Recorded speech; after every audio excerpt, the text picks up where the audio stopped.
High guys welcome back to my channel. Marvel cinematic యూనివర్స్లో ఉన్న అవెంజర్స్లో ఎవరు ఎక్కువ పవర్ఫుల్ అని మిమ్మల్ని అడిగితే మీలో చాలామంది చెప్పే పేరేంటో తెలుసా? హల్క్ లేదా థోర్, అంతే కదా. కానీ నాలాంటి వాడిని ఇదే క్వశ్చన్ అడిగితే నేను చెప్పే పేరేంటో తెలుసా? Iron man. ఎందుకంటే టోనీ స్టార్క్కి థోర్ లాంటి గాడ్ పవర్స్, హల్క్ లాంటి గామా రేడియేషన్ పవర్స్ లేకపోయినా కానీ వాళ్ళిద్దరితో పోరాడగలడు. తన దగ్గర తన ఐరన్ మ్యాన్ ఆర్మర్స్ ఉంటే చాలు. మీకు తెలుసా, Tony Stark world war Hulk, Thor, celestials, Galactus ఇంకా కాస్మిక్ లెవెల్ ఎంటిటీస్ లాంటి వాళ్ళను ఓడించడానికి అమ్మ బాబు లాంటి ఐరన్ మ్యాన్ ఆర్మర్స్ని బిల్డ్ చేశాడని. మార్వెల్ లైవ్ యాక్షన్లో మనం చూసిన ఐరన్ మ్యాన్ సూట్స్ అన్నీ కూడా పిల్లబచ్చే సూట్స్. ఇవి ఎందుకు పనికిరావు, ఈవెన్ థానస్ని కూడా డిఫీట్ చేయలేవు. మార్వెల్ కామిక్స్లో టోనీ స్టార్క్ బిల్డ్ చేసిన ఐరన్ మ్యాన్ ఆర్మర్స్ అతి శక్తివంతమైన సూట్స్ అని మీకు తెలుసా? లిటరల్లీ చెప్పాలంటే గాడ్ కిల్లింగ్ ఆర్మర్స్ని టోనీ స్టార్క్ బిల్డ్ చేశాడు. టోనీ స్టార్క్ ఎంత తెలివైన వాడని మనందరికీ కూడా బాగా తెలుసు. టోనీ స్టార్క్ అందరి హీరోలాగా అయితే కాదు, తను ఏదైనా ముందే ప్లాన్ చేసుకుంటాడు. పెద్ద పెద్ద ప్రమాదాలను టోనీ ముందే గ్రహించి వాటిని ఎదుర్కొనేలా తన ఐరన్ మ్యాన్ సూట్స్ని బిల్డ్ చేసుకుంటాడు. ఒక మాటలో చెప్పాలంటే టోనీ స్టార్క్ మామూలుడు కాదు. అయితే మార్వెల్ లైవ్ యాక్షన్లో టోనీ స్టార్క్ ఎన్ని ఐరన్ మ్యాన్ ఆర్మర్స్ని బిల్డ్ చేశాడు, వాటి పవర్స్ ఏంటి, వాటిని ఏ ఏ సందర్భాల్లో బిల్డ్ చేశాడు, ఇలా చాలా విషయాలు నేను ప్రీవియస్ వీడియోలో అయితే చెప్పాను. మీరు ఎవరైనా చూడకపోతే వెళ్ళి ఈ వీడియో అయితే చూడండి. ఇంక ఈరోజు టాపిక్ ఏంటంటే మార్వెల్ కామిక్స్లో టోనీ స్టార్క్ బిల్డ్ చేసిన అమ్మ బాబు లాంటి మరియు అతి అద్భుతమైన మరియు అతి శక్తివంతమైన ఆర్మర్స్ ఏంటో తెలుసుకుందాం. అలాగే వాటి పవర్స్ గురించి, టోనీ స్టార్క్ ఎందుకు వాటిని బిల్డ్ చేశాడు, ఎప్పుడు బిల్డ్ చేశాడు, ఎందుకు బిల్డ్ చేయాల్సి వచ్చింది, ఇలా చాలా విషయాలు అయితే ఈ వీడియోలో మనం తెలుసుకుందాం. అలాగే నేను మీ అందరికి కూడా ఒక విషయం చెప్పాలి. అసలు ఎందుకురా మార్వెల్ లైవ్ యాక్షన్లో మా ఐరన్ మ్యాన్ని అప్పుడు చంపేశారు? ఆయన ఉండి మేము గాడ్ కిల్లింగ్ ఆర్మర్స్ని చాలా అయితే చూసేవాళ్ళం.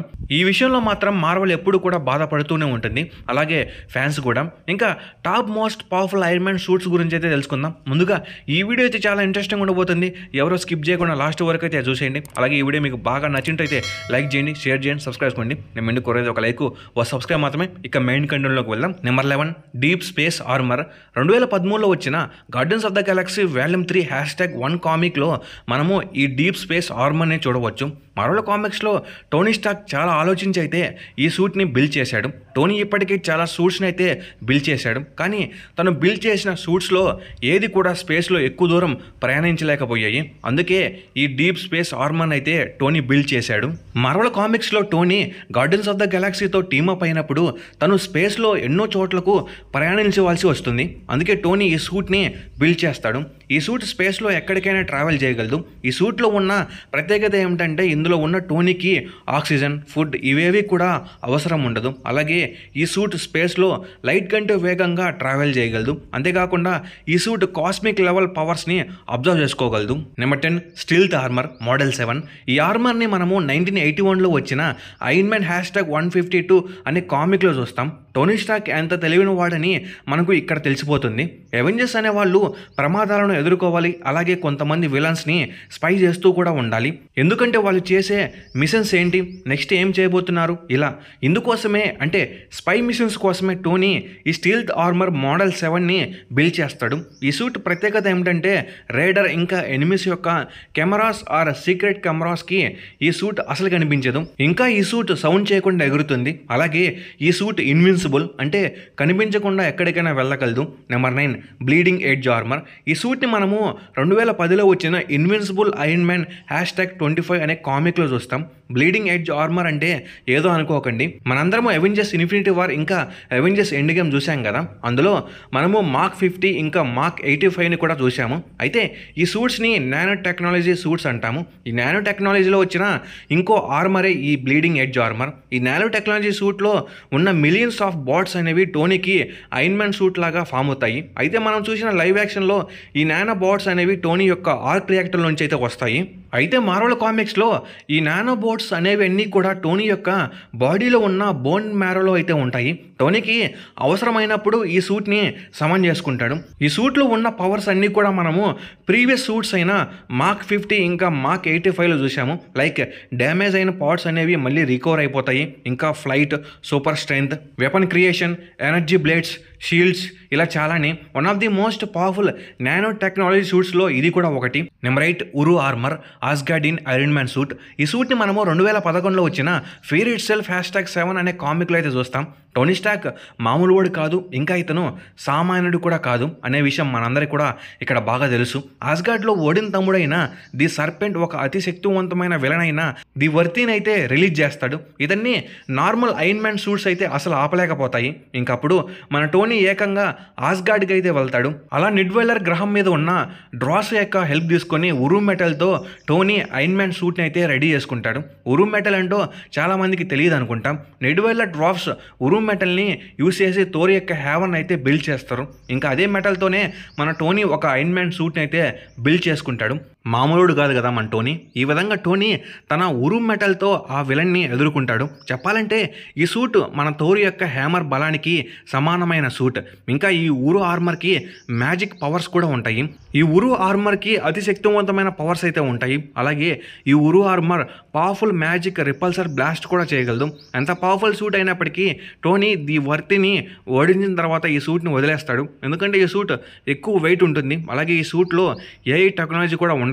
Number 7 Thor buster armour. ఈ సూట్ని మనము 2003లో వచ్చిన ఐరన్ మ్యాన్ వాల్యూమ్ 3 #64 అనే కామిక్లో అయితే చూస్తాం. టోనీ స్టార్క్ గురించి మనందరికీ బాగా తెలిసిన విషయమే కదా. అతని ప్లానింగ్ అనేది మామూలుగా ఉండదు. ఏదైనా ముందే ప్లాన్ చేసుకుంటాడు. అవెంజర్స్ అందరూ కూడా తన ఫ్రెండ్స్ అయినప్పటికీ ఎప్పుడో ఒకసారి తన మీదకు ఎదురు తిరుగుతారేమో అని వాళ్ళను ఓడించడానికి టోనీ చాలా సూట్స్ని అయితే రెడీ చేసుకుంటాడు. ఆల్రెడీ మనం చూసాము, హల్క్ వల్ల ఎప్పుడైనా ప్రమాదం అని తెలుసుకున్న టోనీ హల్క్ బస్టర్ని అయితే రెడీ చేస్తాడు. అలాగే ఇక్కడ టోనీ ఎప్పుడైనా థోర్ కూడా తనకు ఎదురు తిరుగుతాడేమో అని టోనీ ఈ థోర్ బస్టర్ని అయితే బిల్డ్ చేస్తాడు. అది కూడా ఎలా అంటే థోర్ టోనీ స్టార్క్కి ఒక అద్భుతమైన మరియు శక్తివంతమైన ఒక ఆస్గార్డియన్ క్రిస్టల్ని అయితే ఇస్తాడు. అయితే టోనీ ఈ క్రిస్టల్ని యూజ్ చేసి ఈ థోర్ బస్టర్ని ఆర్మర్ని అయితే బిల్డ్ చేస్తాడు. ఈ ఆర్మర్కి సేమ్ ఉరు మెటల్కి ఉన్న పవర్స్ అయితే ఉంటాయి. కానీ టోనీ ఈ ఆర్మర్తో థోర్ని పూర్తిగా అయితే ఓడించలేడు. Only defence చేసుకోగలడు. అయితే ఇక్కడ ఒక ట్విస్ట్ ఏంట్రా అంటే థోర్ ఈ థోర్ బస్టర్ని ఒక దెబ్బకు అయితే డస్ట్రాయ్ చేస్తాడు. Number 6 Hulk buster armour. ఈ సూట్ని మనము live action Avengers age of అల్ట్రాన్లో అయితే చూస్తాం. అంతేకాకుండా ఈ సూట్ని 1994లో వచ్చిన ఐరన్ మ్యాన్ #304 అనే కామిక్లో కూడా చూస్తాం. మనకు తెలిసిన విషయమే కదా, టోనీ అయితే మామూలు వాడు కాదు. ఏదైనా పర్ఫెక్ట్ ప్లాన్ చేసుకుంటాడు. హల్క్ వల్ల ఎప్పుడైనా ప్రమాదం అని తెలుసుకున్న టోనీ హల్క్ని ఆపడానికి టోనీ హల్క్ బస్టర్ని అయితే బిల్డ్ చేస్తాడు. నిజం చెప్పాలంటే మార్వెల్ లైవ్ యాక్షన్లో ఈ హల్క్ బస్టర్ని సరిగ్గా చూపించలేదు. మార్వెల్ కామిక్స్లో ఈ హల్క్ బస్టర్ని మంచిగా అయితే చూపించారు. టోనీ ఈ హల్క్ బస్టర్ని హల్క్ యొక్క పంచెస్ని తట్టుకునే ఒక యూనిక్ మెటల్తో అయితే బిల్డ్ చేస్తాడు. ఇంకా దీని పవర్స్ అయితే ఆల్రెడీ మనము లైవ్ యాక్షన్లో అయితే చూసాము. Number 5 model prime armour. ఈ సూట్ని మనము 2015లో వచ్చిన ఇన్విన్సిబుల్ ఐరన్ మ్యాన్ వాల్యూమ్ 2 #1 అనే కామిక్లో చూస్తాం. టోనీ స్టార్క్ ఎంత మేధావని ఇప్పుడు మనందరికి కూడా అర్థమవుతుంది. ఇప్పుడు టోనీ ఆస్గార్డియన్ విలన్స్ని ఓడించాలంటే ఉరు మెటల్ ఆర్మర్ కావాలి. హల్క్ని ఆపాలంటే హల్క్ బస్టర్ కావాలి. థోర్ని ఆపాలంటే థోర్ బస్టర్ కావాలి. స్పేస్లో ఎక్కువ దూరం ట్రావెల్ చేయాలంటే డీప్ స్పేస్ ఆర్మర్ కావాలి. ఇలా టోనీ ఒక్కొక్కరిని ఆపాలంటే వెళ్ళి ఒక్కొక్క ఆర్మర్ని అయితే తీసుకురావాలంటే చాలా కష్టం కదా. అందుకని టోనీ ఈ మోడల్ ప్రైమ్ ఆర్మర్ని అయితే బిల్డ్ చేస్తాడు. ప్రతి ఒక్క సూట్లో ఉన్న పవర్స్ ఈ సూట్లో ఉంటాయి. Like nano technology, Hulk buster, Thor buster, Uru armour. ఇలా ఈ మోడల్ ప్రైమ్ ఆర్మర్లో మోస్ట్ పవర్ఫుల్ ఇంకా అడ్వాన్స్డ్ టెక్నాలజీ అయితే ఉంటుంది. ఇలా Tony one of the most powerful అయిన సూట్ని అయితే బిల్డ్ చేస్తాడు. ఇన్ని పవర్స్ ఉన్నప్పుడు మరి వీక్నెసెస్ కూడా ఉంటాయి కదా. ఈ సూట్కి డ్యూరబిలిటీ చాలా తక్కువ అయితే ఉంటుంది. Number 4 phoenix buster armour. ఈ సూట్ని మనము 2021లో వచ్చిన అవెంజర్స్ #44 అనే కామిక్లో చూస్తాం. టోనీ స్టార్క్ బిల్డ్ చేసిన ఆర్మర్స్లో ఈ armour one of the most powerful. ఈ ఫినిక్స్ బస్టర్ ఆర్మర్ గురించి మీకు తెలియాలంటే మీకు ముందు మార్వెల్లోనే one of the most powerful cosmic entity అయిన ఫీనిక్స్ ఫోర్స్ గురించి తెలియాలి. మార్వెల్ ఫ్యాన్స్ చాలామందికి ఈ ఫినిక్స్ ఫోర్స్ గురించి తెలిసే ఉంటుంది. ఎక్స్‌మ్యాన్ మెంబర్ అయిన జీన్ గ్రేకి ఈ ఫినిక్స్ ఫోర్స్ అయితే బాండ్ అవుతుంది. అలాగే ఇక్కడ కూడా మార్వెల్ యూనివర్స్లో one of the most powerful అయిన ఫినిక్స్ ఫోర్స్ న్యూ హోస్ట్ కోసం అయితే వెతుకుతూ ఉంటుంది. ఒకవేళ ఫినిక్స్ ఫోర్స్ చెడ్డవారిని బాండ్ అయితే వాళ్ళ వల్ల ఎర్త్ నాశనం అవుతుందని భయపడ్డ టోనీ స్టార్క్ దానిని ఆపడానికి టోనీ ఫీనిక్స్ బస్టర్ ఆర్మర్ని అయితే బిల్డ్ చేస్తాడు. ఈ సూట్ కాస్మిక్ లెవెల్ ఎంటిటీస్ని కూడా ఎదుర్కోగలదు. ఈ suit one of the most powerful iron man ఆర్మర్స్లో ఒకటి. అయితే ఫీనిక్స్ ఫోర్స్కి మరియు టోనీ ఫీనిక్స్ బస్టర్ ఆర్మర్ మధ్య బ్యాటిల్ జరిగినప్పుడు ఈ సూట్ ఫీనిక్స్ ఫోర్స్ని పూర్తిగా ఆపలేకపోతుంది. అలాగే చివరికి ఈ సూట్ డెస్ట్రాయ్ అయితే అవుతుంది. Number 3 endosym armour. ఈ సూట్ని మనము 2014లో వచ్చిన సుపీరియర్ ఐరన్ మ్యాన్ #1 అనే కామిక్లో చూస్తాం. టోనీ స్టార్క్ ముందు వెనం కూడా పనికిరాదేమో అని అనుకుంటారు మీరు ఈ సూట్ గురించి విన్న తర్వాత. అయితే ఈ టోనీ స్టార్క్ మన H616కి అయితే చెందినవాడు కాదు, ఆల్టర్నేట్ యూనివర్స్లో ఉంటాడు. ఒక మ్యాజికల్ ఇన్వర్షన్ యాక్సెస్ ఈవెంట్ వల్ల టోనీ మైండ్ అనేది డిస్టర్బ్ అవుతుంది. ఇంకా అందువల్ల టోనీ స్టార్క్ చాలా రూత్లెస్గా ఇంకా అరోగెంట్గా అయితే చేంజ్ అవుతాడు. అప్పుడు టోనీ ఈ ఎండోసిమ్ ఆర్మర్ అయితే బిల్డ్ చేస్తాడు. ఇది one of the most powerful సూట్స్లో ఒకటి. ఇది లిక్విడ్ రూపంలో అయితే ఉంటుంది, అంటే వాటర్ లాగా. అలాగే ఇది టోనీ స్టార్క్ యొక్క బాడీలో ఉంటుంది. వెనం ఎడ్డీని ఎలాగైతే లోపల నుండి వచ్చి బాండ్ అవుతుందో సేమ్ అలానే ఈ ఆర్మర్ కూడా టోనీని బాండ్ అవుతుంది. చెప్పాలంటే ఇది నాన్ మెటల్ సూట్. ఇది సింబియట్ ఫామ్లో అయితే ఉంటుంది. ఈ సూట్కి AI అయితే అవసరం ఉండదు. టోనీ బాడీలో ఉన్న సెల్స్ కనెక్షన్తో వర్క్ అవుతుంది. సేమ్ వెనక్కున్న పవర్సే ఈ సూట్ కూడా ఉంటాయి. ప్రీవియస్ సూట్స్ కంటే కూడా ఇది చాలా పవర్ఫుల్, ఇంకా స్ట్రాంగ్, ఇంకా ఫాస్ట్. టోనీని ఈ ఆర్మర్తో ఉన్నప్పుడు ఎవరు కూడా ఓడించలేరు. Number 2 god killer MK2 armour. ఈ సూట్ని మనము 2013లో వచ్చిన ఐరన్ మ్యాన్ ఫైటల్ ఫ్రంటనర్ #10 అనే కామిక్లో చూడవచ్చు. టోనీ స్టార్క్ గురించి ఎంత చెప్పినా కానీ తక్కువే. అతని ఇంటెలిజెన్స్ ముందు ఎవరు కూడా పనికిరారు. టోనీ ఏకంగా సెలిస్టియల్ని ఎదురించడానికి ఒక గాడ్ కిల్లర్ MK2 అనే సూట్ని అయితే బిల్డ్ చేస్తాడు. ఎందుకంటే ఎప్పటికైనా సెలిస్టియల్ వల్ల ప్రమాదం వస్తుందని. అయితే ఈ గాడ్ కిల్లర్ ఆర్మర్ అనేది ఒక యాన్సియంట్ సూట్. దీన్ని యాన్సియంట్ ఏలియన్ రేస్ సెలిస్టియల్స్ని డెస్ట్రాయ్ చేయడానికి అయితే బిల్డ్ చేస్తారు. ఇంకా ఇది తెలుసుకున్న మన టోనీ దాని మీద బాగా స్టడీ చేసి గాడ్ కిల్లర్ MK2 అనే న్యూ వర్షన్ సూట్ని అయితే బిల్డ్ చేస్తాడు. ఈ సూట్తో టోనీ గెలాక్సీలో ఉన్న ఎటువంటి ఎనిమినైనా ఇంకా ఎంత పవర్ఫుల్ అయినా సెలిస్టియల్ అయినా ఎదిరించగలడు. ఈ సూట్ దాదాపు 2000 అడుగుల ఎత్తు అయితే ఉంటుంది, అంటే సెలిస్టియల్ అంతా. అయితే టోనీ దీన్ని నార్మల్ సైజులో అయితే డిజైన్ చేసుకుంటాడు. సెలిస్టియల్ని ఎదిరించగలదంటే మీరే అర్థం చేసుకోండి దీని పవర్స్ ఏంటి అని. అయితే పాపం టోనీ ఈ సూట్ని ఒక్కసారి కూడా యూజ్ చేయలేదంట. Number 1 god buster. ఈ సూట్ని మనము 2019లో వచ్చిన టోనీ స్టార్క్ ఐరన్ మ్యాన్ #10లో అయితే చూస్తాం. టోనీ స్టార్క్ ఎంత తెలివైన వాడు, ఎంత దమ్మున్నవాడని ఇప్పుడు మీకు తెలుస్తుంది. టోనీ స్టార్క్ బిల్డ్ చేసిన ఆర్మర్స్ అన్నీ కూడా ఈ గాడ్ బస్టర్ ముందు బచ్చాలు.